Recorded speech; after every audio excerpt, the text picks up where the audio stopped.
Formula One returns to the scene of the only Grand Prix in 2023 that Red Bull failed to win. And we arrive here for the first time in 55 races with a team other than Red Bull leading the Constructors' Championship.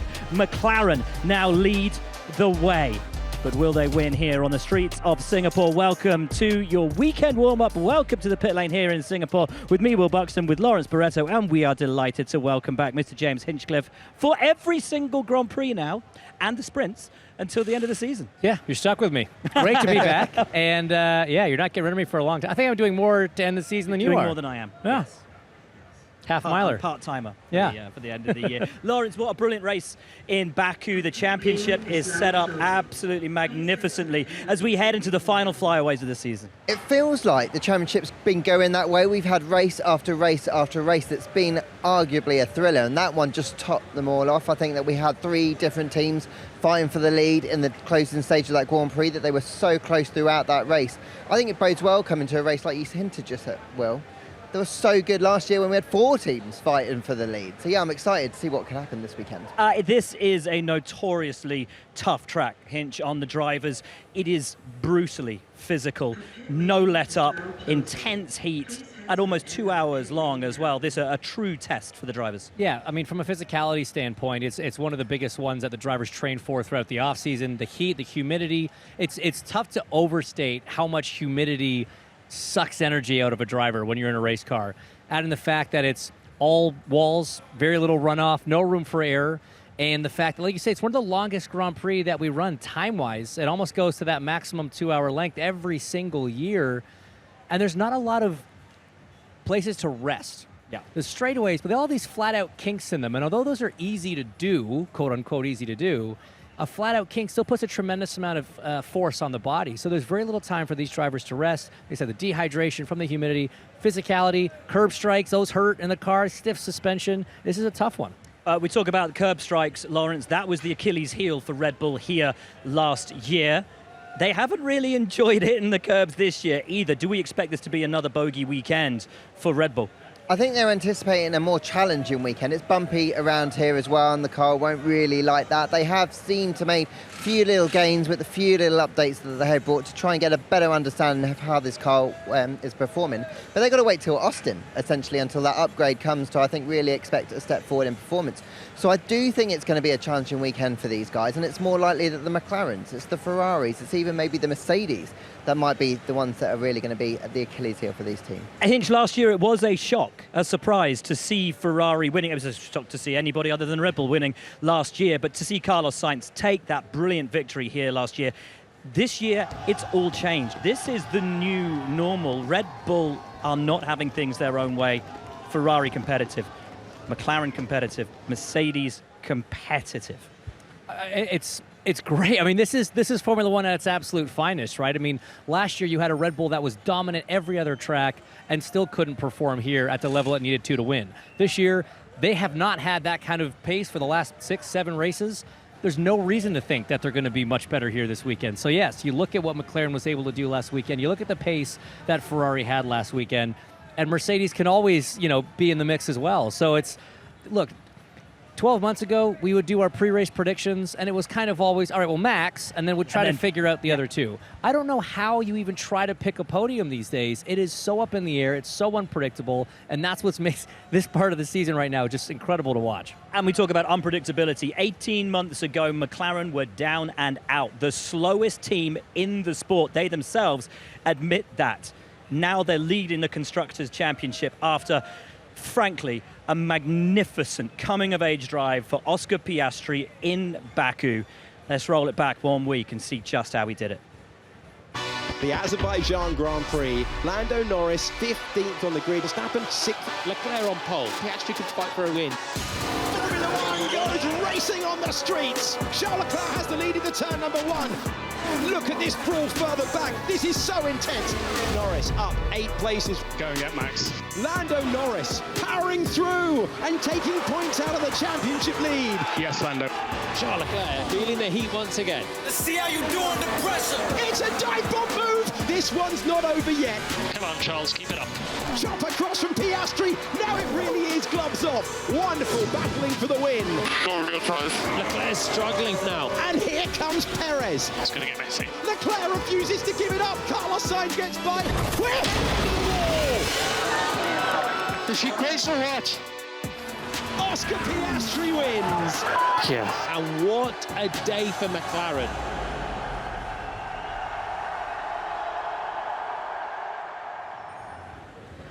An incredible drive. One of the drives, I'd say, of the turbo hybrid era. An incredible, incredible performance from him.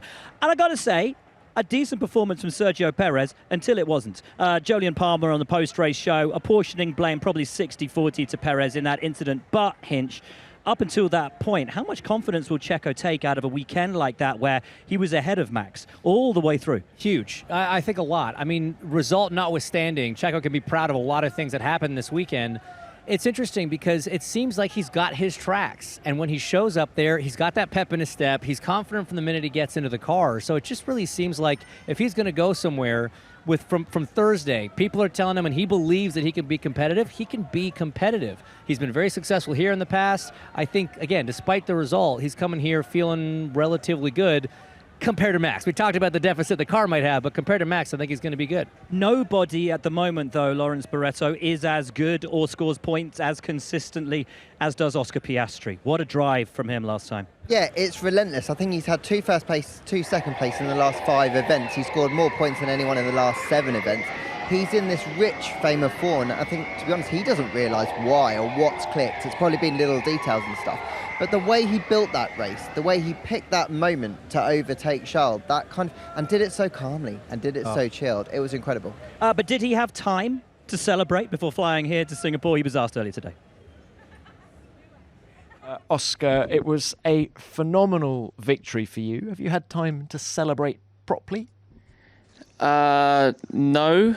I got humbled very quickly the next day by George actually playing an Uno World Championship on the plane. So I got brought back down to earth very quickly. No, I mean, it has been a fun few days. You know, I think for myself, it's always nice when you can reflect on a race where you feel like you've done a very good job and a job you can be proud of. So not too much celebrating, but a lot of happy memories. So yeah, ready to try and go again this weekend. Certainly a job you can be proud of. Just how much confidence does Baku give you coming into Singapore? It is a nice confidence boost, definitely. I think it's similar in some ways, but very, very different in a lot of others. I think we should be competitive this weekend, and yeah, I think the biggest thing I took from last weekend was just the execution of the race from myself and from the whole team, because I don't think it was our most competitive track of the year. I think we've definitely had a couple more races where we've been using a bit of electricity. There's been a couple other races where we've been quicker than that relative to the competition. So to be able to pull off a win like that when Ferrari especially was so competitive was a nice confidence boost, definitely.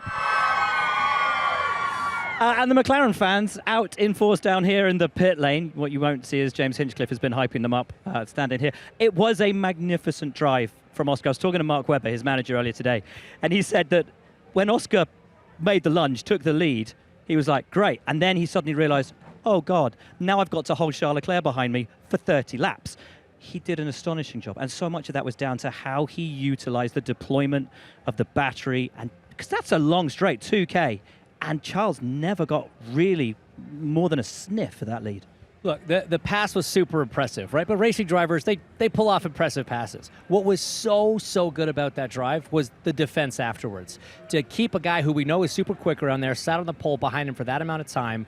We know the McLaren's good on acceleration, right? He knew the strengths of that car, maybe running a little bit less downforce, a little bit less drag, had that straight line speed.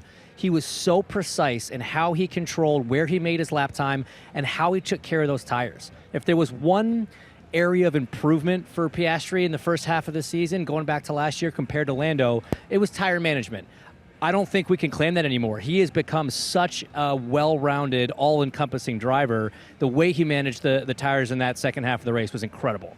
You can see on your screen now the Drivers' Championship positions and points, and Lawrence Lando did cut into Max Verstappen's championship lead, not by as many points as he needed. He needed, going into that race, an average of 8 points a weekend, so still all to do to get himself in contention. The problem for McLaren is the wrong guy is the faster right now. Oscar mathematically has less of a chance of the title, but he's the one performing week in, week out. I don't necessarily think it's a problem in the sense of the Constructors' Championship. They want both drivers to be operating at a really high level. With Lando, though, he's the one that they want to be getting the big points. But look, the focus on the Constructors' Championship. And if they can still bring these points in, weekend out, I don't think they'll care come the end of the season. Shades of 1978, 1979. Ronnie Peterson, number 2 at Lotus. Way faster than Mario Andretti, even though Mario won the title that year. I think even Mario would admit that. And 79 at Ferrari, Gilles Villeneuve. This desperately fast, impressive youngster, supposed to be the number 2, but some days just brutally impressive, brutally fast. And Jody Scheckter was their number 1, but won the title that year. Anyway, Ruth Buxton, Divey, is back this weekend as well. And she is down there on the podium to talk through this weekend from a strategic perspective and what, Ruth, we can expect to see. Well, here we are, and I'm finally on the podium in Singapore. And what an amazing track this is. What can we see? Well, it is Singapore, which means we're going to see a bit of everything, a bit of tire management like we had last week. And of course, it's a street track with lots of safety cars. And because it's a street track, it is not that easy to overtake. Unlike Baku with its long straight last year, we've added a 4th DRS zone to this track between the new turn 14 and turn 16.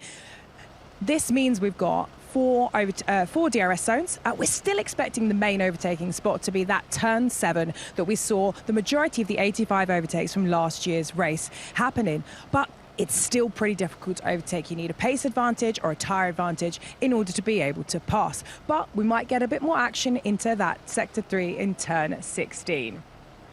However, that isn't everything round here. It's the strategy blue ribbon for an event, and we also have this fantastic pit lane here where we have actually the longest pit loss of the entire season at a whopping 28.5 or 29 seconds. So what's the strategy for this weekend? Well, on paper it's a one-stop, medium, hard, medium. But Charles Leclerc was able to do a massive 20 laps last year on that soft tyre.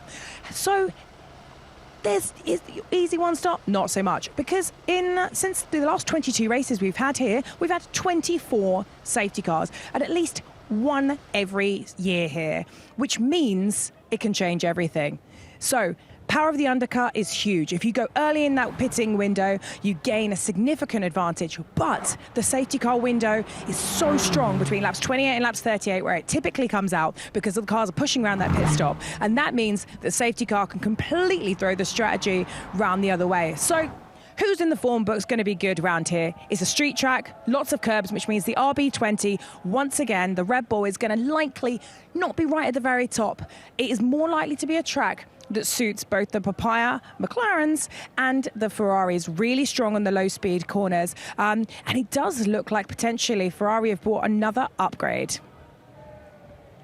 They have indeed, Ruth. Thank you so much for that. A new front wing, and Ferrari have already put their cars to bed. We're not supposed to go to bed until like 4 o'clock, 5 o'clock in the morning here. Otherwise, everything gets a bit disjointed. But the cars have been put to sleep. Do we think this will be a Ferrari weekend, James? I think it's confidence right there. I mean, they packed their stuff back. It's good enough. Let's go home. I don't see why not. They've been on a great run of form. We saw on the streets of Baku, they were incredibly competitive. Streets of Singapore, they won the race last year. Yeah, I think they're pretty happy coming into this one. And Lawrence, they're only 51 points off the lead of the Constructors' Championship. If they have a good weekend, they could take second in the Constructors away from Red Bull. They could, in a couple of races' time, find themselves leading the Constructors' World Championship. And this for a team that struggled after that upgrade in Spain. they've basically come out of the bushes, and no one's really expected them to fight for the Constructors' Championship. I think a lot of people have been criticising really Ferrari for not being in the fight since that upgrade in Spain, and yet they've chipped away. Charles Leclerc in particular has been really strong building his performances. He's on an immense run of form at the minute, and you kind of look at him heading here to this track, even though it's slightly more of a Carlos track, thinking, yeah, I think they can feel like they can lock out the front row around here and fight for the win. Key thing, Ruth was just talking about strategy. Their strategy calls recently have been on point. Yeah. And it's going to be those kind of things that are going to turn a Grand Prix, I think, around now, especially when it's so close between them and McLaren. Yeah, very much so. You mentioned Carlos Sainz. I know you sat down with him a little bit earlier. 10 years in Formula One, 200 Grand Prix this weekend. It feels crazy that already 10 years have gone by, and in those 10 years, 200 races. Oh, that was perfect, guys. Perfect weekend. It feels incredible and almost surreal. At the same time, I want more. I cannot feel any more lucky or proud of those achievements. At the same time, the more I want to be world champion. So.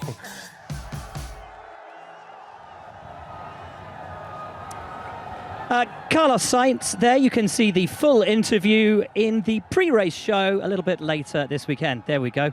Almost got here in time. Mercedes, guys. It's not just about McLaren and Ferrari and Red Bull. These guys have won and won often in 2024. Hinch, it's a real turnaround for them. But it's not always their weekend. We saw again in Baku, George complaining, Lewis complaining, and a nightmare from Friday into Saturday. And that's affected them all the way through this year, certainly on Lewis's side of the garage. Yeah, it certainly has. And I mean, even George after Baku said, look, we'll take the podium, but let's be realistic. We were a fifth place effort. You know, Lewis did a good job to come up from where he was. So the pace wasn't terrible, but it certainly wasn't on par with the top two teams. Tough to know exactly what it's going to be like here, but we've seen those swings before. We've seen teams not expecting to be strong at a given circuit fight for the front row and for the win, and vice versa, where you expect them to be strong, and it's been a struggle. So bit of a question mark here. We think Ferrari's going to be strong. We think McLaren's going to be strong. Not sure exactly where Mercedes is going to stack up. Big question mark on Mercedes. Maybe a bit of head scratching on Lewis Hamilton's side of the garage as well. I spoke to him earlier today. Lewis, Baku wasn't the first time that you've had a great Friday, things started off really well, and then it's taken a turn on that Friday night into Saturday. Can you pinpoint why that's happening and how you stop that from happening? There's a load of different reasons. In the past, or earlier in the year, it's been through making changes, like relatively big changes. So you change the mechanical balance between high and low speed, for example, by a good chunk. Or you do big camber setup changes, or you do just a ride quality change, a ride like you change the rear suspension or the front suspension heave unit, for example. The last race, I love the car, don't change it too much. The really, really small changes that I made, but one of the components, as I said before, did completely opposite what it's supposed to do. So, and we didn't find out to the end of the day. So that day we'll then try and I got in the car on Saturday morning and I was like, I've got massive understeer. This doesn't feel normal. And they're like, yeah, it should be fine. We've set it up normally. It's not till the end of the day you find out it's not the case. So that's that particular one. Okay. Yeah. Good to hear from Sir Lewis Hamilton. Lawrence, Mercedes this weekend, what are your thoughts? What are your expectations on them? I think they're a massive unknown. I think George was talking about that second stint in Baku being really strong. No idea why, because the first stint was really weak. I think we were hearing a Lewis Hamilton there that we've heard maybe for the last 2 years, trying everything. Nothing seems to be working consistently anyway. He's coming into a weekend not really sure how it's going to go. Maybe goes through a weekend, still isn't quite sure how it's going to go. It feels like they're just a little bit lost at the minute and trying to understand that they've got a good car. They just can't quite get the most out of it. So they're the great unknown, and they could be a great dark horse, or they might fall away like they did in Baku. Mercedes this weekend running a different livery on the car to celebrate 50 years of Petronas, their oil and lubricants partner. It's going to be tough telling them apart from the Aston Martins, although at the moment the Aston Martins aren't quite as competitive as are the Mercedes. Do we expect, James, another difficult weekend for Aston Martin, who now can't be assured they're going to find themselves in the top 10 every weekend? Alonso drove magnificently in Baku, but those Williams cars, 2 of them in the top 10, making life very, very difficult for Aston Martin. They really are. It's kind of the story of the season, right? And the same battle that we've seen at the front, kind of mixing teams up, it's now happening in the midfield as well. And, Aston's not had the pace that maybe some expected from them right from the beginning of the year. They've been decidedly the 5th fastest at best. Like you say, Alonso did a great job in Baku, but pace wasn't phenomenal. Stroll struggled a little bit after that contact early. Again, I think this one's a little bit of an unknown. I think the battle for those last few point spots is going to be just as good as the battle up front. Williams, Lawrence, what an amazing race from them last time out. 10 points, takes them above Alpine in the Constructors' Championship. Huge for them, and vindication for James Vowles as well in replacing Logan Sargent with Franco Colapinto's second Grand Prix. Job done, 4 points. Honestly, couldn't have worked out any better. I think from Franco's perspective, had that crash, could have gone either way, but bounced back and really showed that mental strength to go and deliver a really strong performance on Sunday. Alex Albon tends to always deliver a strong performance when the car is delivering. It was interesting, Alex today was talking about now fighting for further up the Constructors' Championship rather than just fending off Alpine, and that is a significant step change for Williams. They're going to be needing to fight regularly for 7th and 8th to do that. But it just shows, I think, that team feels they're fighting towards the top of the midfield, and that shows how far they come with that latest upgrade they put on the car. Upgrade's been huge, and again, the job that Franco's doing can't really be understated. I mean, to go to a track like Baku with those kinds of restrictions, the walls, the risks that you have to take there to be quick. He did have that little incident in practice, didn't let it affect him, brushed it off, and ran a very, very strong race. Again, not finishing far behind Albon like he did in his first race in Monza. The kid's really proven himself. Like, this has been huge, and like you say, huge vindication for James in making that call. And also, obviously, Franco won't have the seat next year. That's gone to Carlos Sainz, but announcing himself so well in Formula One, his name now very much in the mix, we believe, down at Sauber/Audi in their considerations for their seat next year. One guy who will have a seat next year and who also had a second Grand Prix, Ollie Behrman. Grand job from Ollie Behrman. First driver in F1 history to score points for 2 different constructors in his first 2 Grand Prix. That's a bit of a weird That's stat, niche, isn't it? Niche. I love it, though. I love it. Niche. I think the last driver to do 2... Do you know what? We're not even going to get into that. It's too complicated. There he is. Why don't Haas just put him in for the rest of the year? Look, I think you've got Kevin, who is operating at points at a good level. Why biff him out now when he's got a couple more races, no penalty points on his licence? He can go out there and really show what he can do. And look, AO generally does believe that Kevin can deliver performances on this day, so I don't really feel the need to kick him out early. Ollie's had a great weekend in Baku. I think he did everything he needed to do. That will give him the confidence I think he needs over the winter to build into next year. I don't feel like they need to put him in and add any more pressure to him. Just let him have a good pre-season next year, let him then settle into that first race in Australia. And Hinch, Kev's back, 0 points on the licence, 7 races, let's go. Yeah, I don't think he's going to be aiming to get that tally back up necessarily. If you can get 12 in a weekend. But, you never know with him. I mean, it's interesting. I see your point, and on one hand I agree, but I see the other argument as well. Let's get Behrman more experience before next year. He's getting the seat. It's tough. I mean, you sign contracts. You should see Kev's contract out. Probably his last one in F1, so let him enjoy the last few weekends of being an F1 driver. But I mean, it's got to be tempting from the team side because he can fight for points. Out-qualified Nico, which is something Kevin doesn't really do that often at this stage. I see the argument. I don't support it, but I see it. And again, speaking to him this morning, he said the biggest mistake he made in Baku, he was too careful. Underdrove. Yeah, he underdrove at the start of the race and was too careful with his tyres. And they're like, you can push a bit harder, lad. He was like, oh, okay, I didn't realise, sorry. It's those things, though, that's only going to get into your head if you're racing consistently. One guy who isn't racing consistently at the moment, Liam Lawson, friend of the show, comes on often, did a grand job last year. Rumours circulating in the paddock, Daniel Ricciardo may be out of the seat.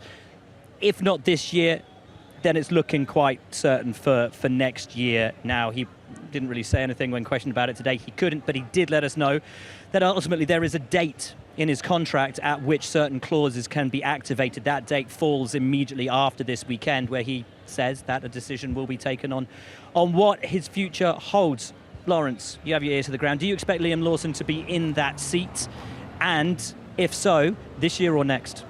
What we know for certain is that Helmut and Christian and Laurent and Peter are all going to meet next week to discuss what they're going to do. I think that was always in the plan at this point in the cycle, to have a chat and to see what they want to do. It does feel like they are inching towards putting Liam in.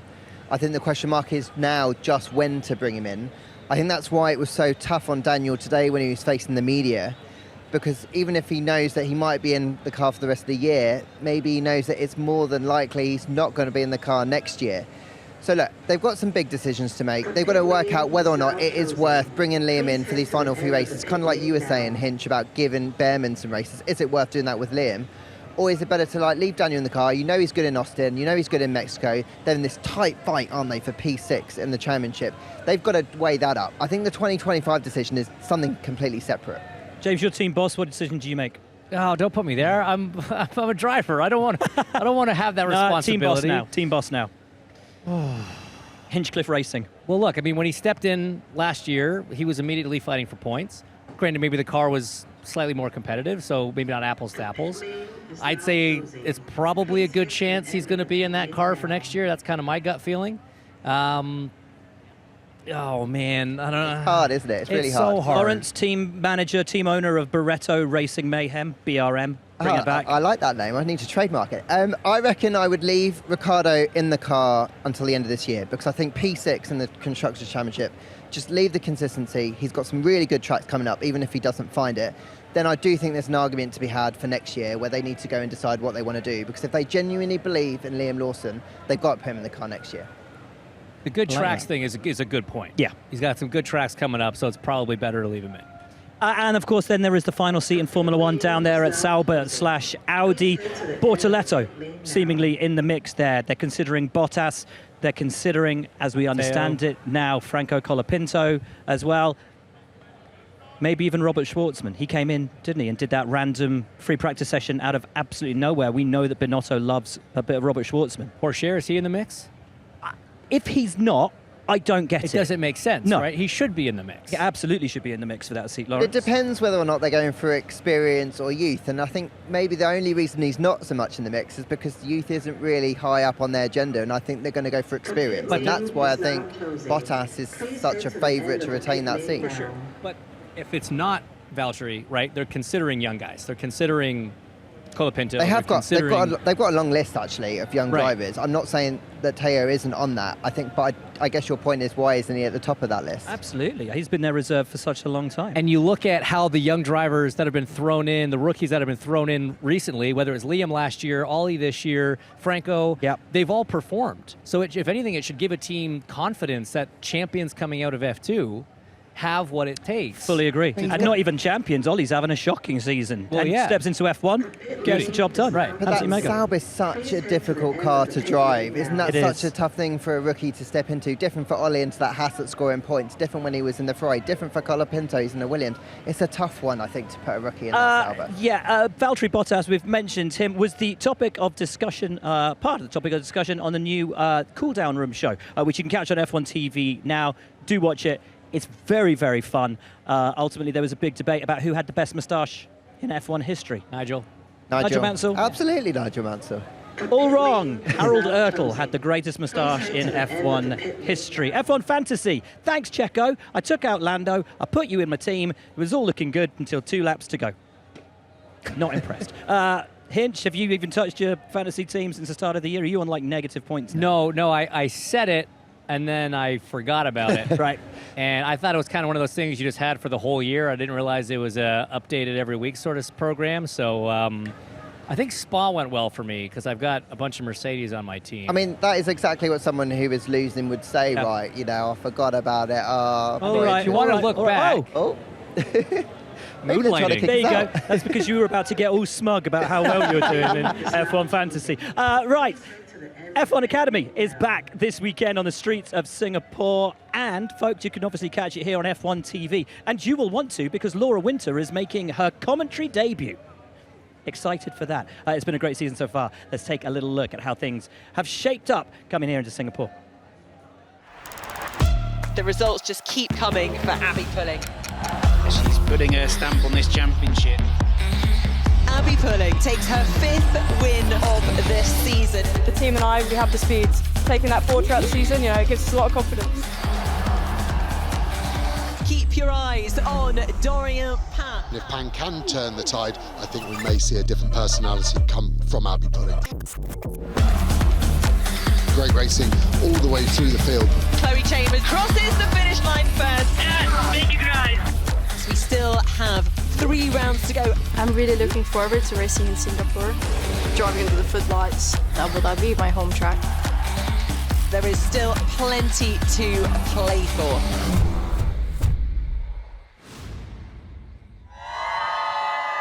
Everybody excited for F1 to be back here in Singapore, and of course for F1 Academy to be back here in Singapore. One person equally as excited is Ruth Buxton, who's down at Ferrari. Yes, I am down at Ferrari. My moustache award goes to Mr. Valtteri Bottas, but my Thursday spot of the pit lane goes to Ferrari, who, the defending winners, they have not come here to play. They've got a brand new front wing for this racetrack, which is hopefully going to help them have even more performance against the McLarens in low speed around the corners around this track, 19 of them. We're expecting a slightly different flap and a slightly different front wing end plate. We'll have to see if tomorrow anybody else brings up any other upgrades, because we'll get the full list tomorrow. We only just get a little bit of a sneak peek on a Thursday. Back to you guys. Thank you very much, Ruth. Right, it's just me on my lonesome at the moment because James's microphone thing has just gone technical. Will it be Ferrari having the run of this track as they did this time last year? Will it be McLaren with Oscar Piastri on impeccable form at the moment?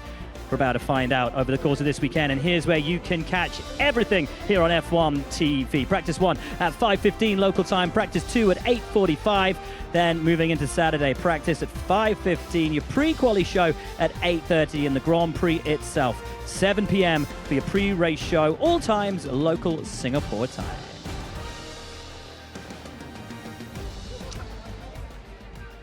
Hinch is back. His microphone's working again. Predictions for the weekend, my friend? No. We talked about this. Yeah, it's we did. too hard now. It really is. But you got it. You got to make a I prediction. do think McLaren's going to be quite strong. Not just because they won in Baku, because of the strengths of that car, where it's been good. I think it's going to be, are we doing like a podium prediction? Yeah, give us a top 3. I know, that's tough. No, it is really tough. I think it's going to be, Lando's going to rebound nicely, and I think it's going to be Lando and both Ferraris on the podium. Nice. In some order. Yeah, I would go with that. Maybe a Carlos win, Lando second, Charles third, something like that. Something in maybe. there. Something in that realm. Something like that. Yeah. Cool. Love it. Great having you back, mate. Great being back. It's going to be good.